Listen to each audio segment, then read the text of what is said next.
older. He is 12. Oh, 13. Last week, something very funny happened to the Gregg family. So we're going to tell you in the best way we can. Now, the one thing that Mr. Gregg and his 2 children love to do more than anything else was to go hunting. Every Saturday morning, they'll take out the gun and head to the woods to look for animals and birds to shoot. Even Pippa, who was only 10, had a gun of her own.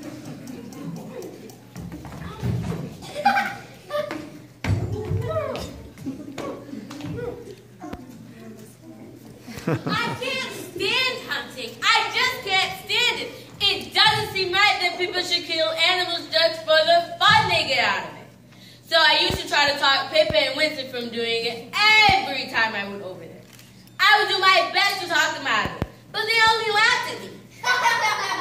I even said something about it once to Mr. Gregg. He just walked on past me as if I wasn't there.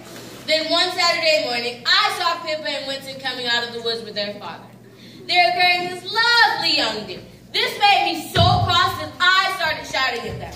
They only laughed and made faces at her, and Mr. Gregg told her to go home and mind her own P's and Q's. Well, that did it. Then I got caught and I saw red. And before I was able to stop myself, I did something I never meant to do. I put the magic finger on them all.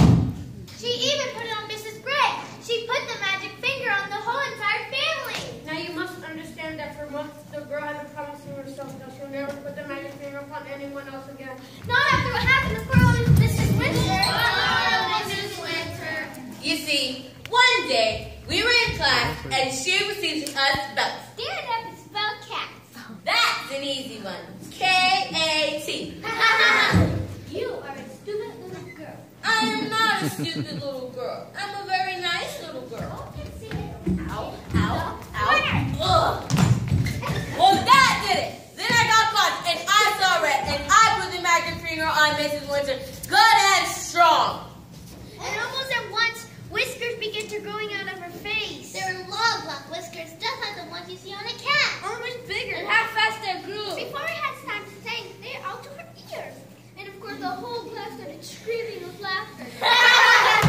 Will you be so kind as to tell me what you find so madly funny, all of you? And when she turned around to write something on the blackboard, we saw that she had grown a tail as squirrel. It was a huge bushy tail. I cannot begin to tell you what happened after that. But if any of you are wondering whether Mrs. returned okay, the answer is... The answer is no. And she never will be. The magic finger is something I've been able to do all of my life. She can't tell you how she does it. Because she doesn't even know herself. But it always happens when I get caught. When I see red, then I get very hot all over. Then the tip of my forefinger on my right hand begins to tingle most terribly. And suddenly, a sort of flash comes out of me. A quick flash, like something electric. It jumps out and touches the person who has made me cross.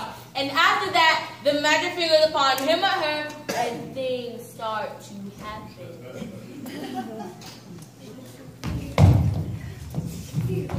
Well, the magic finger was now upon the whole Gregg family, and there was no taking it off again. There was nothing else left to do but run home and wait for things to happen. And happen fast they did. In the afternoon of that very same day, Mr. Gregg and his children went out hunting once again. This time they're going after wild ducks with head towards the lake. In the first hour, they got 10 birds.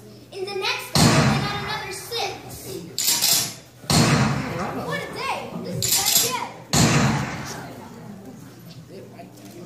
Just then, 4 more wild ducks flew over their heads. They were flying very low. They were easy to hit. We missed. That's funny. Not for you. You miss all the time. No. Look, they've turned around. What on earth are they doing, Father? They're really asking for it this time, that's what. Stupid birds. You two stand back and give your old dad some elbow room. It's the light. It's getting too dark to see. Let's go home. So they started with the 16 birds in a shot before. But those 4 ducks would not leave them alone. They now began flying around and around the hunters as they walked away. Be out with you! But it was no good. Mr. Gregg simply could not hit them. All the way home, those projectors were round in the sky above their heads, and nothing would make them go away.